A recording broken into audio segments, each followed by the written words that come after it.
Hey everybody, this 5 Watt Live is brought to you with the support of TrueFire. More about my good friends at TrueFire later in the stream. Today I'm going to talk about beginnings, which is really the same thing as talking about change, and hence the sweatshirt. I bought one of these to sort of promote, the merch, to do the merch thing. Now I'm way too hot, and I got a blue jean shirt as a backup here. It's cold outside. It's not cold in the house. Anyway, hope everyone isn't too shocked by it. And also, I look kind of crooked.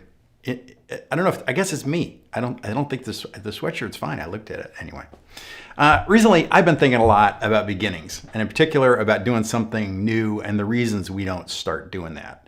I'm sure this is tied to the fact that I've released this course on YouTube because I keep getting questions from people who are asking about getting started, which is why I built the course in the first place. So this is tied to two of the things that I've got going on in my head right now. And I think it's something we all struggle with, starting what we've always wanted to do, always wanted to do this, always wanted to do that. I just think that it's tragic when folks don't wait in and do that. So I thought we could look at some clips from my favorite YouTubers' beginnings to remind us that we all start somewhere. I went first on the thumbnail, though I do have a live clip of my very first video, and I'm going to run that early in the show here. The other thing I've got coming is I've got a trip coming where I'm going to go to France, and I see David Chase Lopes is here, my buddy in Paris. David's given me a bunch of good ideas. I think traveling to new places is a way of practicing being in an unknown space, and that always feels like a beginning to me as well, kind of like the first day of school. Anyway, if that sounds remotely interesting, that's great. Hang out. I'd like to get everybody to think about things when they started something new, or if there's something you want to start that's new. We're all here for each other. So go ahead and put those in the comments. And then at some point in the stream, I'll jump back and we'll talk about those a bit. And then we'll go on from there. I've said it before 100 times maybe. I'm not sure I've got an hour's worth of material. I think I do. I've got clips. I've been working on this all day, so we'll see how far I got.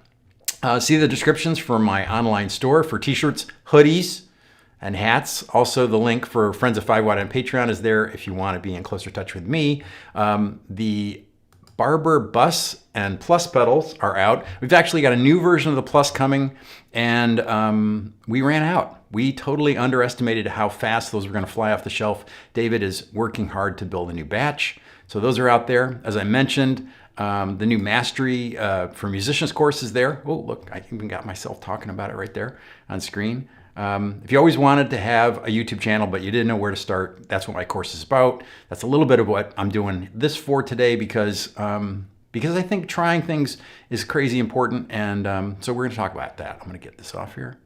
There we go. Remember, if you have a comment or question, Baby already reminded us. It's in the chat. I'm going to talk about two examples, as I said, small risks, big payoffs, all that sort of thing. Beve is here, as I mentioned. There's Beve. And no one's as good as Beve. It's great stuff to have him when he can be here.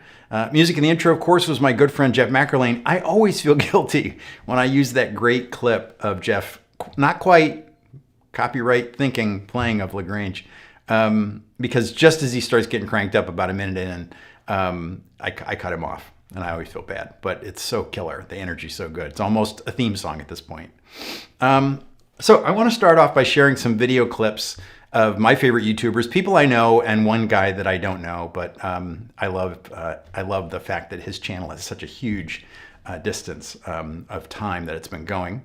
So I'll go first. It only seems fair that I'd go first. I started my YouTube channel in 2018. Actually, I created the channel on Christmas Eve, sitting in the loft when I lived in the house in New Hampshire.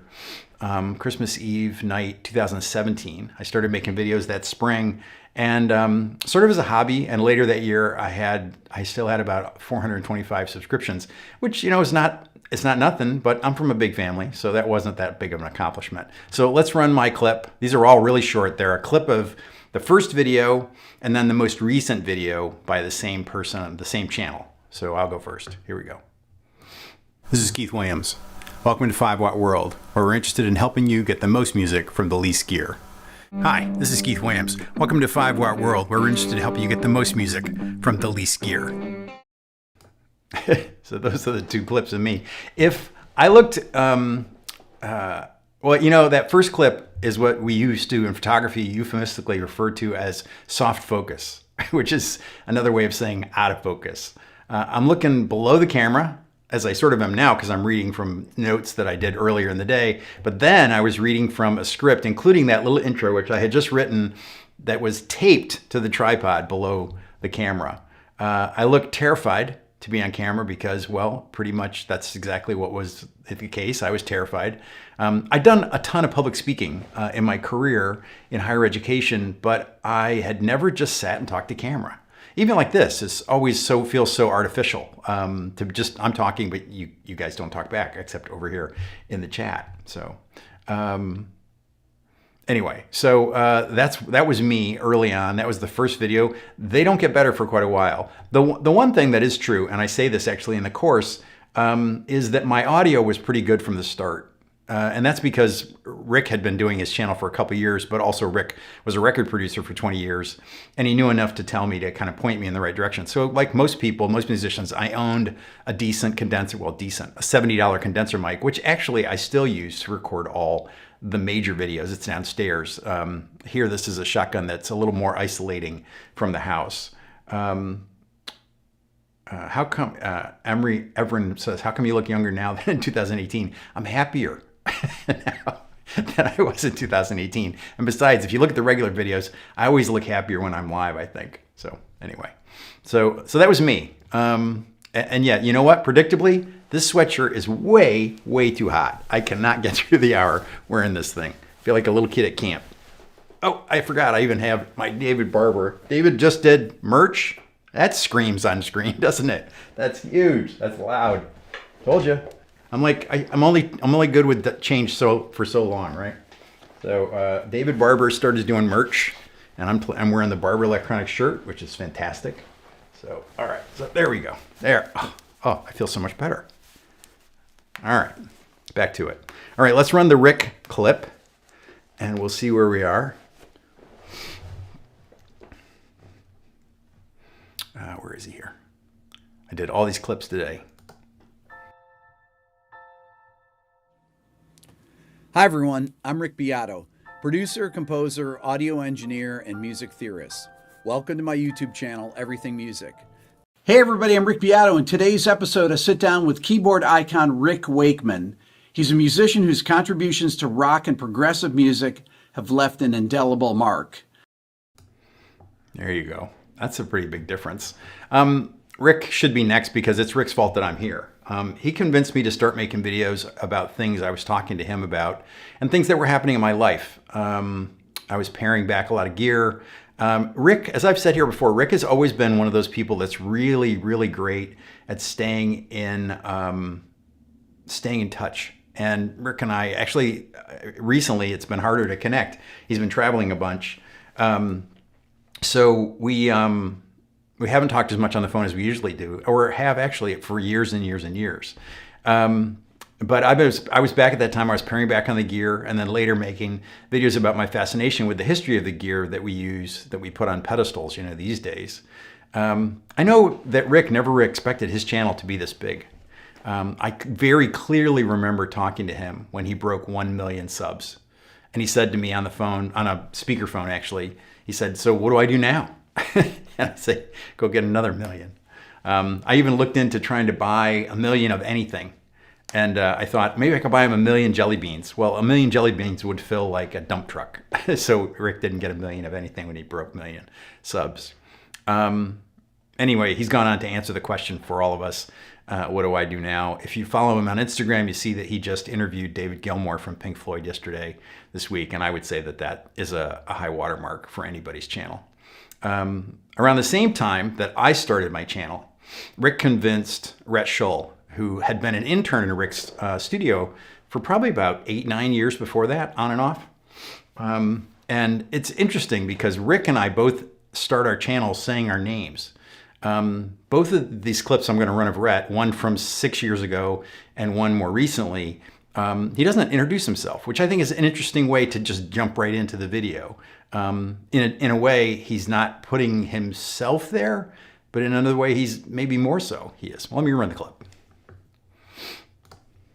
$2,300 for a bolt-on that hums with a silly headstock and tuners, 7¼ inch radius. Why not just use a table leg? Oh, a bone nut. Nice reboot. I love PRS, but this is beneath them. If this exact guitar were made in China, it'd be $230. That guitar is seriously... I can't read this without laughing. That guitar is seriously ugly and seems like nothing. Tone is enhanced. Something that has been bouncing around guitar forums and comment sections for decades now. The idea being that great guitar sound only comes down to the player and their hands, how you play and approach the guitar. And I don't totally disagree with that, but I also do kind of disagree with that. A little bit smoother. I will say that I actually watched Rhett from the very beginning, and I know he deleted some of his earliest videos, which is a shame because he actually was pretty good from the beginning. He had watched Rick start his channel. Actually, it's Rhett's fault that Rick has a YouTube channel because Rhett was way better at cameras and things and helped Rick with a lot of that stuff. And of course, Rick just kept going. Anyway, so that's Rhett, and it was, we all know Rhett's, I had to look up his numbers. I think he's in the high 600s, maybe low 700s now, 1,000 subscribers. Has had a huge growth over time, and yet still, Robo Shlomo says he used to be Amish. No, I think the beard just changed over time. I actually think Rhett looks younger now than he did then. Also married now, anyway. So, one of my favorite versions of this, and I've seen it before, which is why I'm going to use it here, is if you watch any technology channels, then you probably watch Marques Brownlee's tech channel, MKBHD, and even that moniker, MKBHD.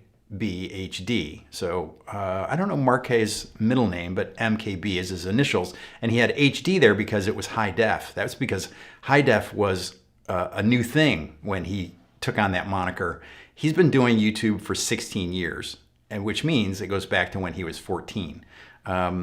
So here's the clip of MKBHD's first video and then his most recent video. He was 14 when he made this first video. All right, welcome to my first video.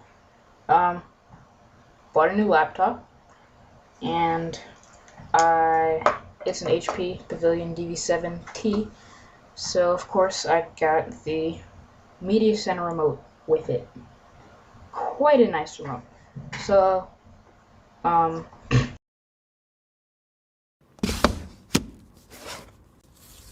So usually one crazy thing about a new piece of tech is enough to get my attention, just something out of the ordinary about it. But this new Mac Mini has 3 things about it that are insane. You don't get any smoother than that, but he's been making videos for 16 years. And I know when I watched that clip earlier, I thought, this is the biggest change. I mean, that was 16 years ago. The guy just turned 30. I wonder what made that 14-year-old make that first video. What was it that made him, I've seen him talk about that video in a workshop. He has a great workshop on Squarespace. Actually, I recommend it. It takes about an hour. It's really good. It's really just about how he builds videos himself, just him on his channel.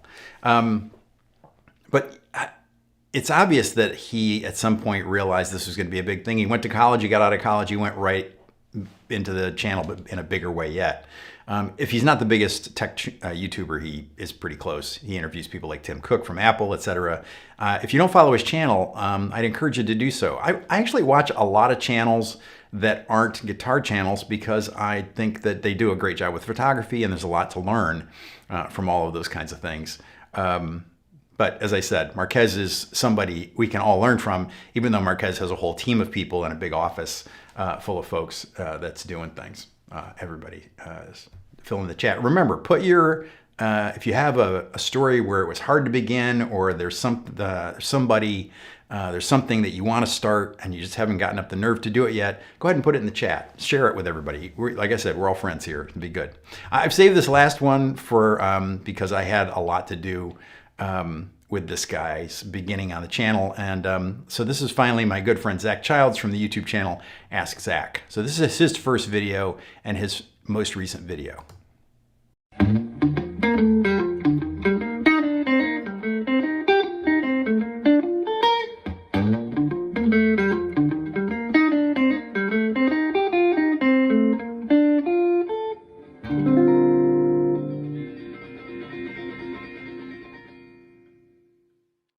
Hey guys, welcome to Ask Zac. I'm Zac Childs. Of course, we're here to answer guitar-related questions and just hopefully have fun.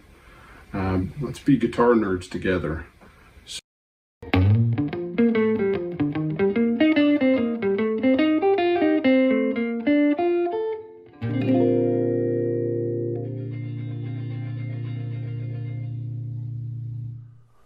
Well, hello friends, and welcome to Ask Zac. Today we are going to take a deep dive on the wide panel 1954 Princeton.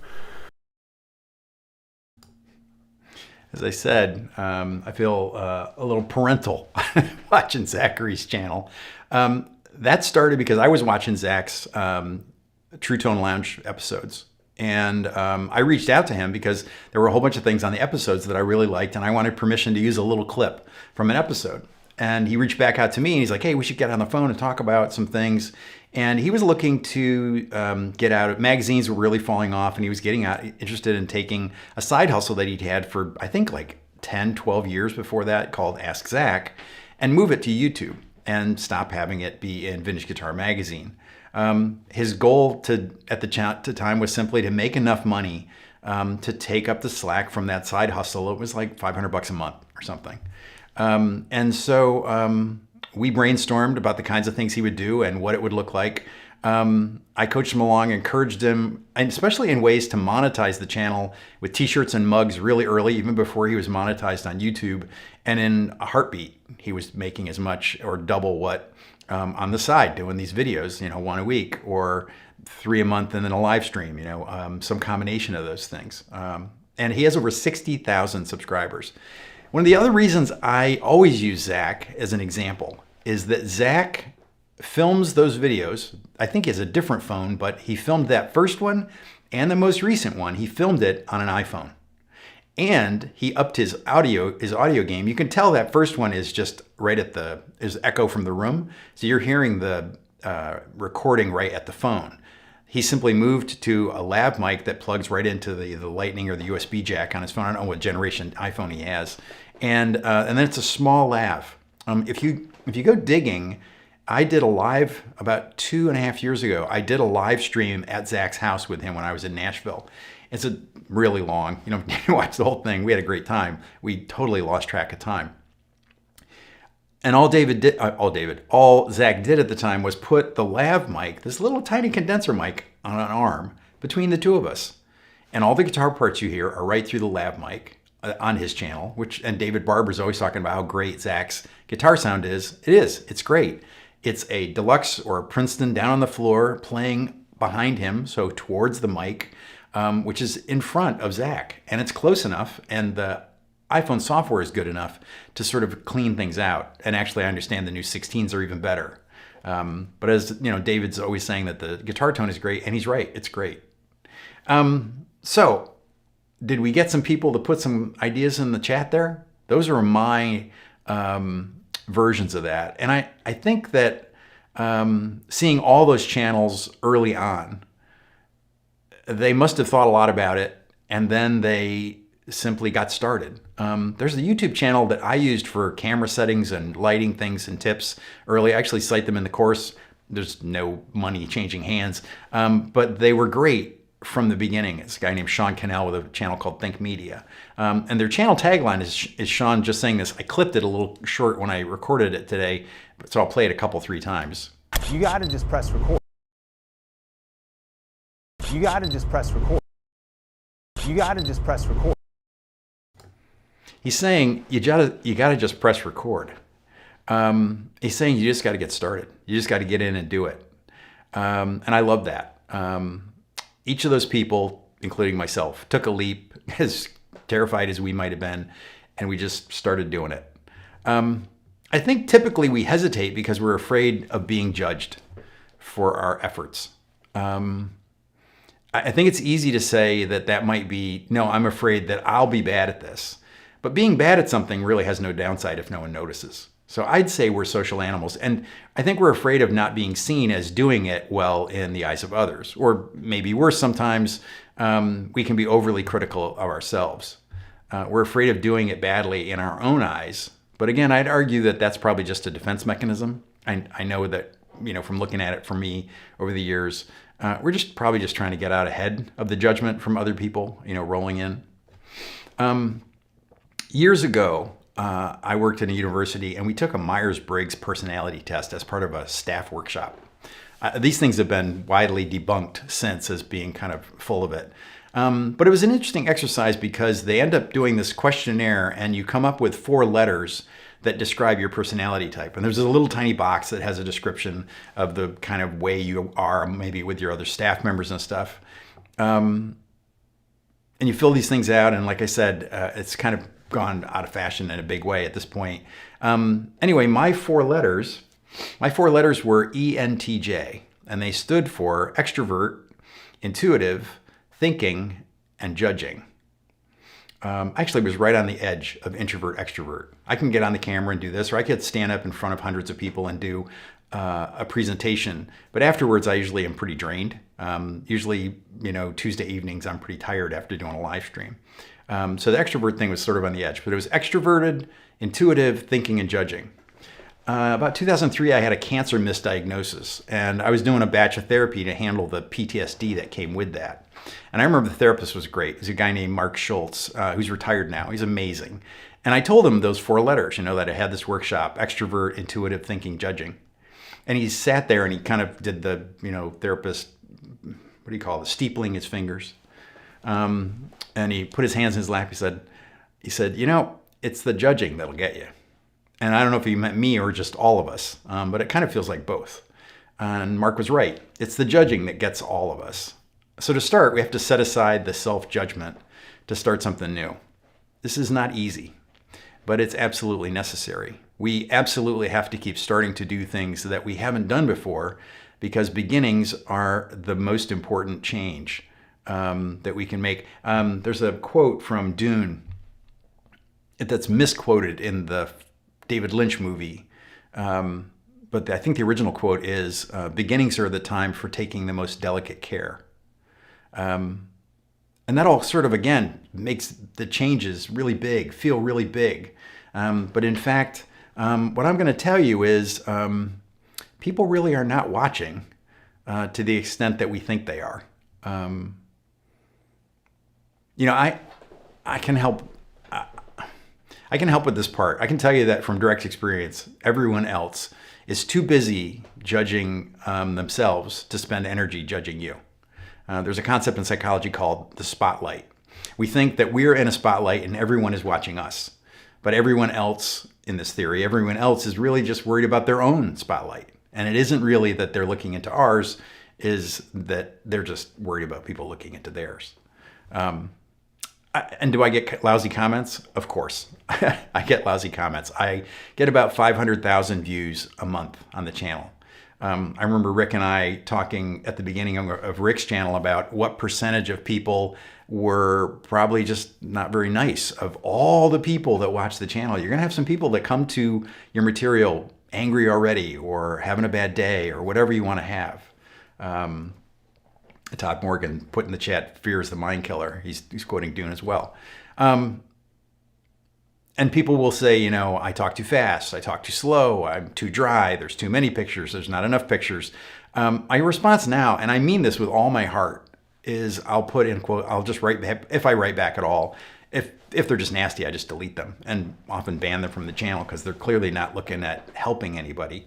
But if they're not, and they're just trying to say, I'd have done it this way, I say, that's interesting, and I look forward to seeing your video on this. And it sounds snarky, and I am from upstate New York, so there's a certain amount of sarcasm in everything that comes out of my mouth, maybe. But the reality is I would love to watch someone else's approach to the same kind of material. I watch Chris Buck. I think Chris does a lot of history stuff that's pretty similar to mine, but he does it in a completely different way, and I really dig that. So this whole beginnings can be ugly is just a way of me saying, yeah, beginnings won't be perfect. But you have to start somewhere. Just make each video better than the last one, or just make each gig a tiny bit better than the last one. You know, you get the idea. That's it. All right, so let's do some stories, and then we'll do the TrueFire ad, and then I'll come back to my second one. I have another little video clip. I feel like what I did on my summer vacation. I have a little clip from my trip last year.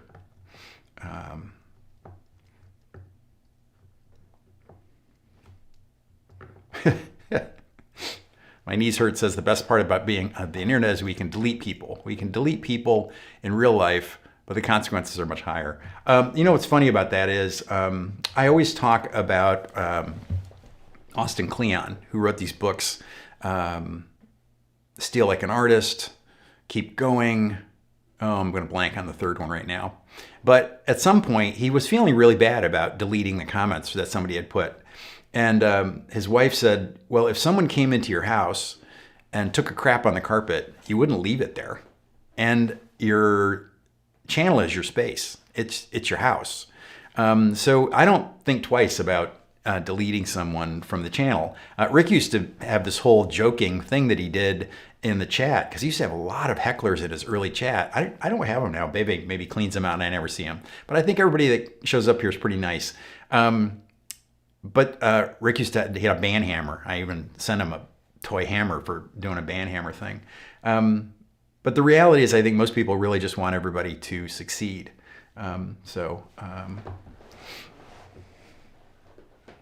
Hey, my buddy Chris is here. Chris Welton from California. Best advice I ever got from my guitar teacher, Mike Bessarella, about playing solos live was step off the ledge and don't look back. He meant stop playing licks and tricks and play something you feel. That's great. That's right. You got to step out there and take the risk. Beginnings do feel ugly. Is that a lack of confidence in self and the fear of confirming the dark thought we're not enough? Well, exactly. That's the whole thing. It's tied to the definition of shame. Shame is a sense that there's a mistake, and then there's shame. And a mistake is I made a mistake. And shame is, I am the mistake. You can see I did enough therapy to learn a bunch of these little euphemisms. But the fact is, that I think is all back to the judgment thing. Just worried about the judgment. So let me scroll back through some of these here.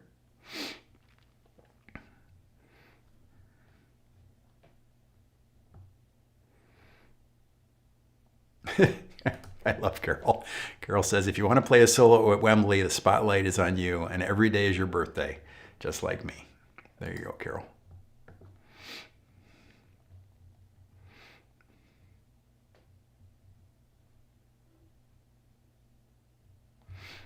All right, Tim says, I'm thinking of starting a YouTube channel, but although I have experience with computer tech and play guitar, I'm 64 and I'm not great at anything. I'm afraid I have nothing to offer of value. Tim, that's right to the point of why I'm doing this today. So I am 64 years old. I started the channel 5 years ago in earnest, really started making videos. There's an exercise in the course that is designed to help you narrow into what it is that you uniquely bring. You make a list of the things ways that you think you're unique. And then you make a list next to it on the ways you think you're relatable. The way that the people that you think would watch you would relate to you. And the intersection of those two things is really where it happens. You don't have to be an amazing guitar player. I'm not an amazing guitar player. I can play guitar. I play well enough, but I don't have time to play on my own channel, so don't start, guys. But the reality is there's almost always something to say. You do have an advantage if you're a decent writer, if you've spent a lot of time writing, or if you've done camera work, or you're comfortable with software. All of that stuff will speed up the timeline. But see, all of those things kind of assumes that you want to be doing it full time like I do. A lot of musicians don't want to do it full time, or they don't want to do it in this way. They want to accomplish something else on YouTube, get their name out there, start a conversation, create a community. Maybe they teach on the side and they want to build a teaching community, or they want to get you to come out to the gigs and they want to give you access to them in a direct way. Honestly, if it wasn't for DMs on Instagram, I would be off the platform because I find it really addictive for me. And so it's a challenge for me to be there and not just get lost in scrolling on the best restaurant in Paris, in this particular part of town. David Yamasaki says, I'm lucky I've never been afraid to fail or look foolish. That is an amazing thing.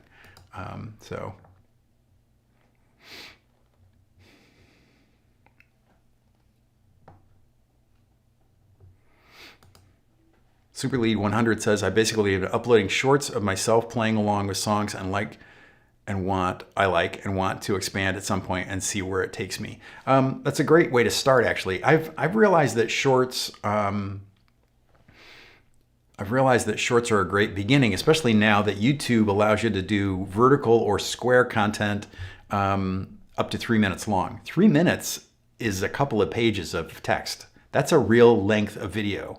And I've always been fascinated by short form poetry or short form fiction, that, packing a lot of meaning into a short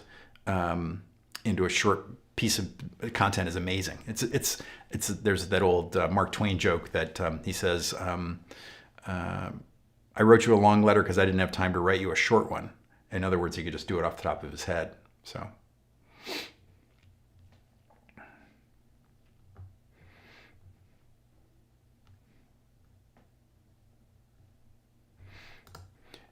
This is my buddy Lyle from Psionic Audio. If you watch Lyle's channel, you've probably seen the chronicling of his house repairs that just kept getting deeper and deeper and deeper, literally, in that he ended up spending days in the crawl space under his house. He's a braver man than I, doing that kind of stuff. I grew up doing those kinds of things, and I'm not up for doing the stuff now. Our buddy Jeff, I asked him to pass me a donut, and now he's talking about exercise. Jeff says, I started Aikido over 20 years ago. My first class was so nervous until the sensei threw me and I had no idea how to fall, and I was hooked. That's great. That's great. I remember starting martial arts in much the same way.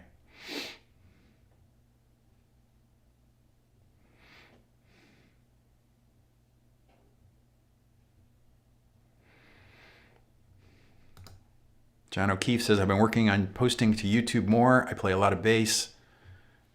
Currently working on cruise ships and think I have a really unique lifestyle that would others be interested in seeing. I agree. I think that would be really interesting. I don't see enough content about people who are working musicians who are kind of got the combination of things that are happening out there. If you haven't seen it, he hasn't posted a lot of content lately. There's a channel by a guy named Anthony Mutharaja. And Anthony had a channel that got a lot of subscribers and taught a lot of things. He was originally from India. Went to music school there, then moved to Dubai and cover gigs for years, and now he's in New York. But all that time he was working cover gigs, he played a Squier jazz bass. And I love that about Anthony and Anthony's channel. He plays the jazz parts on my short history of the jazz bass video. He wrote and played those parts. All right, let me run the YouTube clip, and then we'll come back. Keep putting your stories in there. Oh, well, let me do Nico's question. Nico Siblink says, where does the 5 Watt World title come from? Any meaning behind this? Oh, I can tell that really quickly. So 5 Watt World, the title of the channel came from, actually this is in the branding section of the course. Everything's in the course.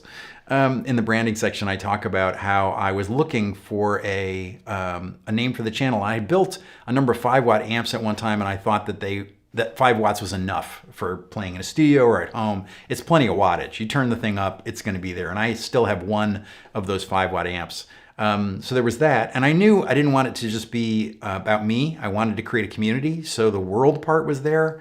And I'm a sucker for alliteration. So 5 watt world, the WW thing that I liked a lot. Although in a video I said early on, FWW, and people are like, that's harder to say than 5 watt world. So we switched that. All right, let's run the YouTube ad and I'll be right back. Okay, if I can find it. It's here. I think. There it is. I reached out to TrueFire to be my sponsor because I'd used them for years. I'm currently having fun going through Adam Levy's Pocket Rhythm course. With over 2 million users worldwide, whether you're a beginner, intermediate, or advanced level player, TrueFire has lessons to enhance and inspire your playing. Get 35% off courses using the promo code 5watt35, or like I do, sign up for the All Access Pass to use the entire TrueFire catalog. I really like TrueFire, and I think if you give them a shot, you'll like them too. Sign up using the link in the description to support 5 Watt World and get some great lessons at the same time. I'd like to thank TrueFire for their support in making this video. There you go. There's our good people from TrueFire. I've actually just re-recorded. I'm redoing the Big 5 videos. I might do more of them. I'm not sure. People have been asking me to redo the precision bass and the jazz bass videos. I hadn't thought to do those. I just know a lot more people now, and there's a lot more playing examples. And so I just re-recorded the Telecaster one and the SG one yesterday. And I was looking on TrueFire, and there's a course by Jim Capolongo. I didn't know Jim had a course on there. Jim Capolongo is a New York guy who's been a tele guy for a long time. He famously plays a 59 top loader Telecaster, and he played in maybe he still does, Nora Henry's band, the Little Willies, which is the Little Willie Nelsons. It's a country kind of band that they have. But he has his own trio, and he plays around New York all the time. If you don't know Capolongo, check him out on Telecaster. But he's got this course on TrueFire, and so I'm checking that out now and pulling out the Telecaster to I like to be playing the guitars that I'm talking about in the videos. Anyway, so let me talk about my other topic here. So the other reason that I've been thinking a lot about this, I mentioned it before when I saw David Chase Lopes there, is that I booked a trip to France for early next year. If you've been following the channel for a while, you might know that I sort of use travel to push my reset button. Being a YouTuber is a pretty solitary gig. Most of us have gotten big enough, haven't gotten big enough to have or need a staff. So you're writing, filming, and editing every day, trying to stay on a schedule that we build for ourselves. And I'm actually a pretty social person. I loved working in an office and having a team that I worked with on different issues to solve things. It was a big joke. My associate registrar was amazing. I was the university registrar at UVM. And my associate registrar is amazing. I'd be in a meeting and the president or the vice president would ask, can we do this? I'm like, yeah, I can do that. Well, and when I say I mean Gail, who was the associate registrar, because she was just amazing.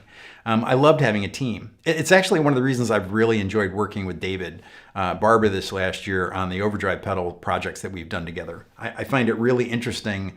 The best kind of marketing is finding the audience for the things that you have, or the other way around, creating a product for something that doesn't exist. So for me, it was that first pedal. The bus pedal was an overdrive that had both sounds that I really loved. And the plus pedal was a great boost for that pedal, which then from those two pedals together and a great overdrive. So then for those two pedals together, you could get lots and lots of different sounds. I love creating stuff from scratch. And I mean, David is one of the best in the business. So he was able to take those conversations and then build them into something that got him excited too. Anyway, so travel for me is a way to kind of step out of my daily comfort zone, because most of the time I live in a very quiet place, a very quiet world. So going places and seeing things I haven't seen before is a big deal, and talking to people to try to make myself understood if I'm in a foreign country. This is, a real good news, bad news on this sort of self-conscious judgment thing. Spain was a little easier in a way because I don't speak any Spanish. I learned just enough phrases to try not to be rude when I was there. And most people spoke enough English to get me through the menu. And that's mostly what I'm about when I'm traveling, is as I'm often just sitting watching people, or I'm walking places and watching people, or I'm walking on my way to a restaurant where I'll watch people. I just enjoy kind of soaking up the culture. But I had a bunch of clips and I had a bunch of images. So I just wanted to do, as corny it is, I think the whole thing is less than 50 seconds long. So I did a little clip of the time I was in Spain and Florence to kind of give you a sense and talk about another little piece of it. So let me go ahead and play that for you.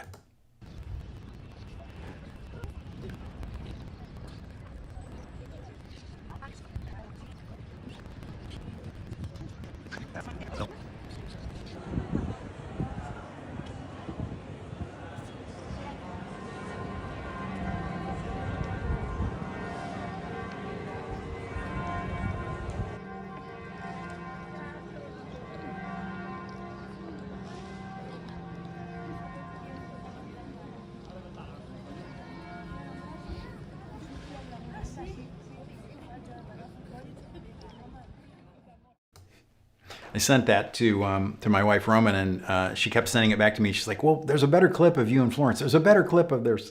Anyway, I ended up doing about 4 or 5 versions of it. I was playing with camera. I was working. That first clip was actually me playing with a gimbal and my iPhone. That's iPhone footage. Yeah, being in another country is a completely different thing for me. And I was joking about the hoodie, but you can see that when I'm traveling like that, I'm not in my standard work clothes of jeans and denim. You know, this is how I work most days. I have about 5, 6 of these shirts, and I have sort of a uniform, what some people on the channel have called my 50s prison movie uniform. When I travel, I try to dress so that I don't stick out. Although it is pretty much how I dress, you know, if I go out here too. In a way, it's like the first day of school for me. It's a fresh beginning. It feels like no one knows me, and there aren't any expectations. I'm talking about this because I think travel for me is a good way to practice being comfortable with taking small risks and reminding me that most risks that we think of are small risks. There's a great clip on the internet of Denzel Washington talking about how everything that was of value in his life came with some sort of risk at the beginning. I should have gone and dug that up for here. One of the best parts of that trip was meeting up with people that watch the channel. I did one of those in New York City with about 20 people. That was wonderful. And so I did another one in Spain, and then a much smaller one in Florence with a guy that follows the channel, Vista Cycling, Tuscany. I really love the community aspect of the channel, and it's one of the reasons I enjoy doing these, even though I have to tell you, I get really nervous when I do the lives. Anyway, something we all need to practice at is doing things that we would enjoy. I always feel good at the end, but it's a lot of prep, and I get nervous putting it all together. So my next trip is to Paris, and I've been studying French on and off since I was in high school. So I understand some. I might even be able to speak some, but then that self-conscious spotlight thing kicks in. I tell myself that my poor French is being judged, and I hesitate when I really should just be waiting in and trying. Roman and I went to Montreal for her birthday. The first year we were seeing each other, actually. That's 2 years ago in the spring now. And we stayed in Old Town. If you've been to Montreal, there's an Old Town section with cobbled streets and stuff, and a tiny little hotel appropriately called Le Petit Hotel. The entire time I was there, I spoke to the staff in English. But in my head, I was building the sentences in French, only to chicken out at the last minute. And on the last day I was there, I said to the woman at the front desk in French, "I'm sorry, but how do you say this in French?" And she looked at me and she paused, and then she told me how to say the word. And then she said back to me in French, "If you speak French, why did you speak to me in English while you were here?" And the answer was, I was shy. I was afraid of being judged about my bad French. Which kind of brings me back to the How to Do YouTube course, what I've called YouTube Mastery for Musicians. I made that course to answer a lot of the questions that I had or that have come to me from my friends before they started making any videos. So I'm going to shamelessly run the promo clip because it kind of describes the course and it kind of talks about why I did this. I'm trying to create something that lowers the barriers for people to start this thing and help you realize that the good news, bad news is at the beginning, no one's going to watch. and you're going to be the only person judging the work you do at the beginning, and that you have to learn to embrace that. So let me run the promo clip. Hi, this is Keith Williams from 5 Watt World. I created YouTube Mastery for Musicians so that I could share what I've learned with musicians on how to build and run your own YouTube channel. YouTube is now the second largest search engine on the planet. People will either find you and your music on YouTube, or they might not find you at all. But a YouTube channel is not a one-size-fits-all proposition, and creating a channel that meets your specific goals as a musician is critical. Most people don't succeed because they haven't defined what they want. The course starts with that definition, and it takes you through all the steps you need to build and maintain a channel. From branding, to gear, to how to make money and manage your community, I'll walk you through each step. It's the head start I wish I'd had. So if you're looking to create a channel or you're looking to up your game on YouTube, then get started with YouTube Mastery for Musicians. Cheesy. No, it's fine. It's as promotional clips go, there's no way around. You're promoting something. I actually had it on sale at the beginning of the course. To be honest, I haven't had the sales that I wanted, and I really think that this could help folks. And so I actually went ahead and extended the sale. I want to give folks the confidence that, like the examples that we did at the beginning of the show, very few people look great right away. I mean, Zac did, but he's Zac. No, I'm kidding. I'm not kidding. Actually, he did look great at the beginning. So all of this isn't something I got figured out, as you can tell from my story about Montreal and my clear trepidation about traveling overseas, where I'd actually be tested on my French in my head after all these years.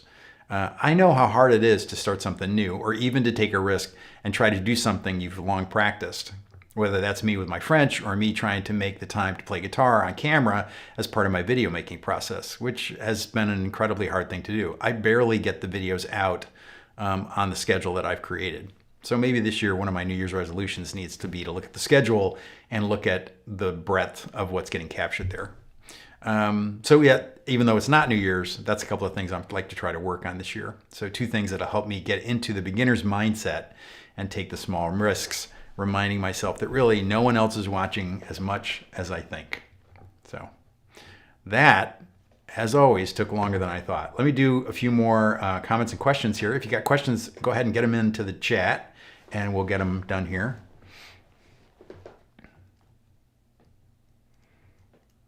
Let's see.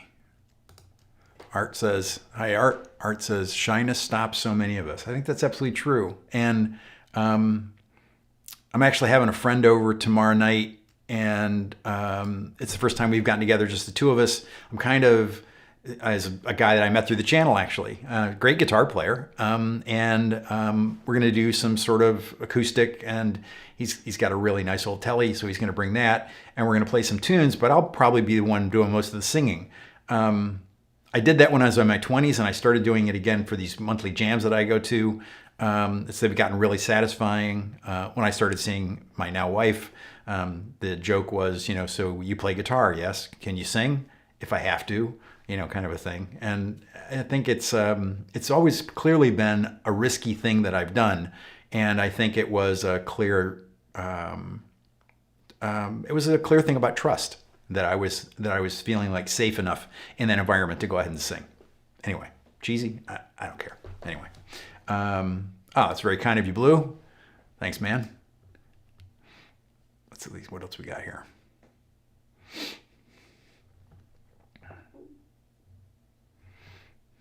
We got somebody from Denmark. It is late there. Thanks, Yannick.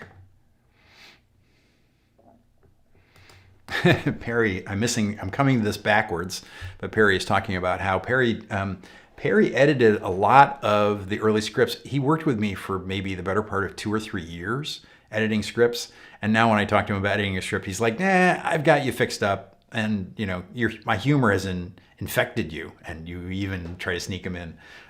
Perry was amazing, and Perry is amazing. The answer to your question, Perry, from the top of the hour, somebody was talking to me about playing Autumn in New York, because John Cordy had done that and talked about how he's not really doing jazz in his guitar playing anymore because there was no gigs for it. And he just didn't have time to do that now with his daughter, who's, boy, what is she, like 14 months old now? Anyway, time flies. But it put me in mind to I do try to play guitar for about half an hour or an hour in the morning if I can steal the time. And so I brought out, it was actually Rod Tulao who asked me to play Autumn in New York. So I got it out, but I haven't played a jazz gig in 20 years.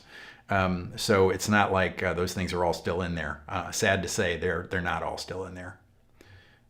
Digital Drew says, as your success grew, did you feel more afraid as the expectations and sense of obligations grew? No, what happened with me was as the things, I got some validation, certainly. I'm not above like feeling good about getting, a few 100,000 views or seeing it kind of grow over time, or watch the foundation build and then go from there.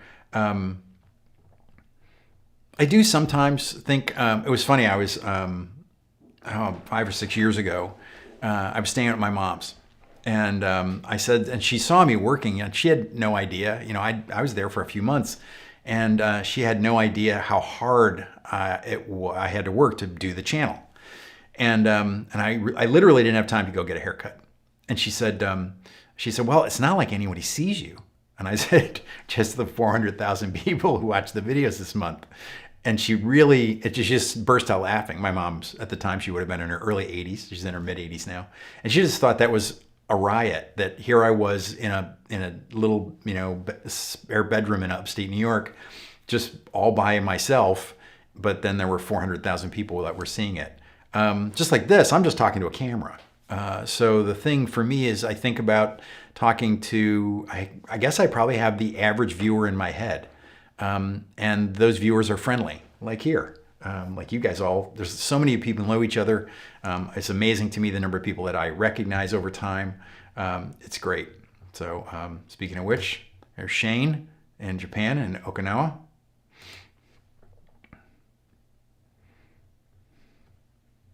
All right, other questions. Let me see if we can go back here.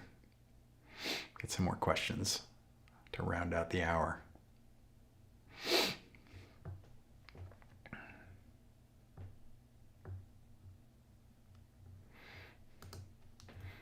Santiago Jaramillo, I apologize if I'm mispronouncing that. He's saying he enjoys the short histories. Clearly, the short histories pay the bills. A history of the evolution of pickups. It's kind of buried in the other videos. It's tough. Rick would tell you that it is impossible. That if somebody tells you that they know what's going to be a big video, they're lying. They don't know. They have a good sense of it, and somebody like Rick, who's put out thousands of videos now, has a better sense than most about what's going to go. Or sometimes you fall on a title. Like I remember when I was just starting and I told Rick I was going to make a video called "How Many Guitars Do You Need?" He's like, that is a great YouTube title. And it was. That video was the third video I ever made, and it's had over 600,000 views now, or more. I haven't looked at it in a long time. Maybe because it's early. Maybe because it's a great YouTube title. I did a video this last year that actually was the fastest growing video I've ever done, called Great Guitars That Suck to Own. And that was a title I saw in the watch world, in the watch collecting world, Great Watches That Suck to Own. And I knew it was a genius title right away. And he's a much bigger channel than mine. He got millions of views off that title.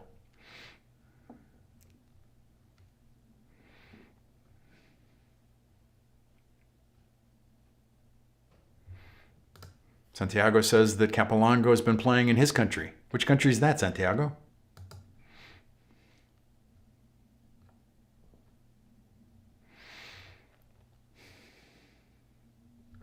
Robert Shlomo says, first time I ever did stand-up, I was nervous as hell. And then I got up on stage. When I got my first laugh, I was hooked. I totally get the saying, 50% of life is just showing up. The way I've always heard that was 80% of life is just showing up. When I used to do a lot of public speaking, I might have notes about an opening joke, but they never landed like an opening joke that you would have that you read from the room in the moment. I was always really nervous to come up with the opening joke, and then I always came up with something, or not. My memory, I'm sure I'm blocking out the bad ones. Yeah, I think it was great.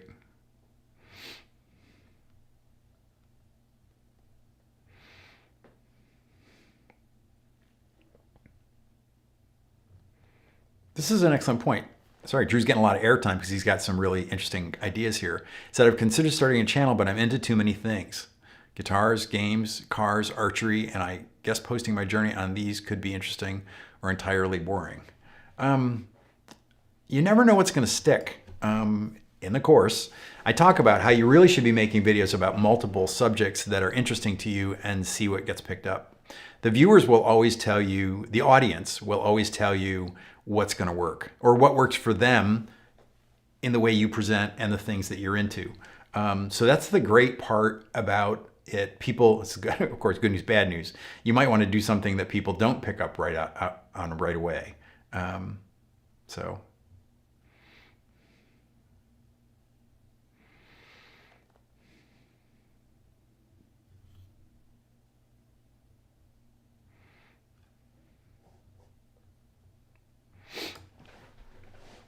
John Martins, this is a while ago, so I assume he's gone now. I'm about to go on a decompression table and can't stay long, but wanted to say I'm a drummer and watch your channel often. I really want to do a YouTube channel on drums. Yes, there are some, but I agree.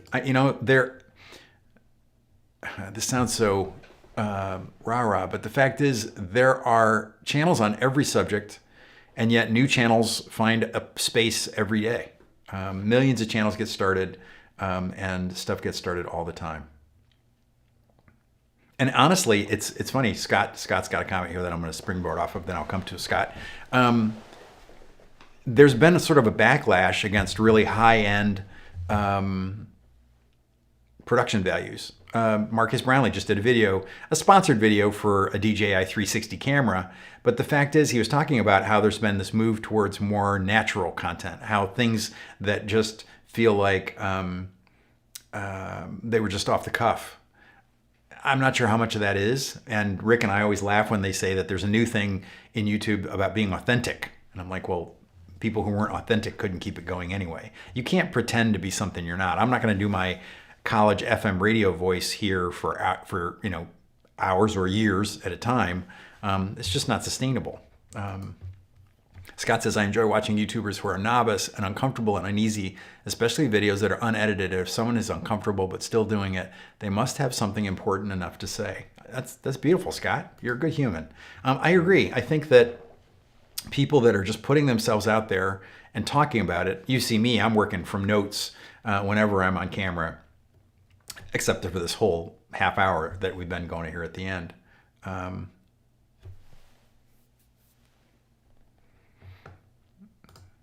The Wrong Bike.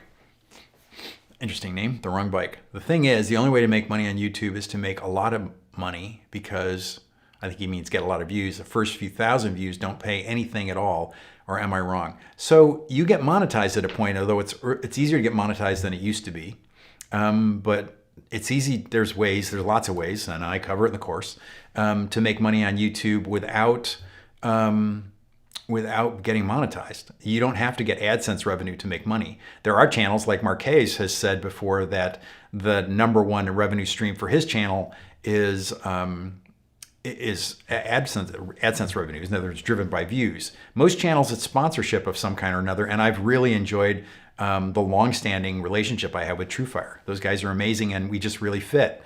I know from surveys they've done that that I'm actually of people that watch TrueFire and have subscribed to TrueFire over the years, I'm the favorite YouTube channel. I think it fits because I'm always talking sort of anti-gear and more talking about getting out and playing, trying to do it. I do this topic actually kind of periodically because in one way or another I'm talking about the risk of doing it. So there are ways to make money. As I said, Zac Childs was selling enough t-shirts and mugs early in his channel to make up for his lack of revenue from doing the magazine gig anymore.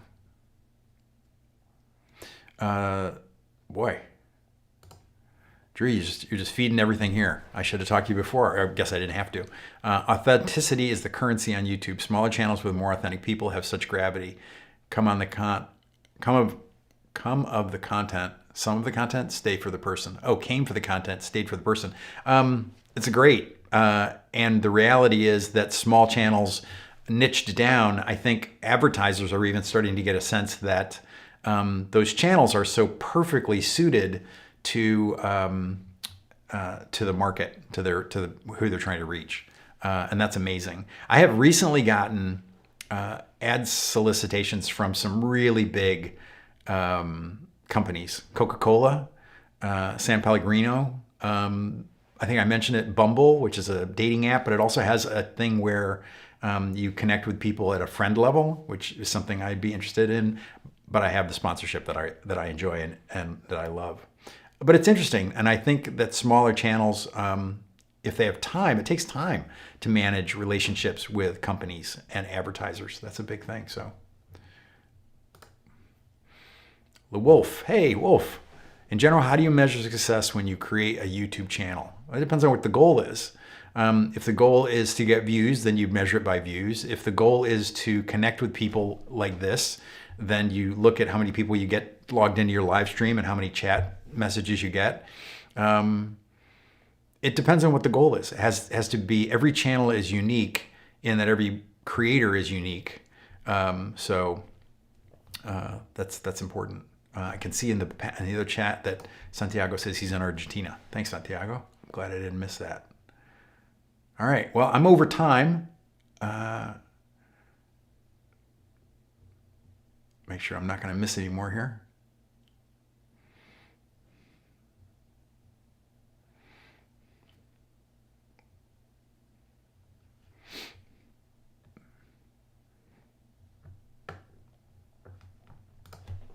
K-Sharp10 says you can't get any more authentic than John Nathan Cordy. That is the truth. You know, John only has his middle name there because there was a John Cordy already, who John Nathan Cordy has long ago eclipsed in the YouTube world. But John's been doing it a long time. And John actually has, if there's anybody that shows you that just putting in the time will make it work, John's that guy, because he literally does 1 or 2 videos a day.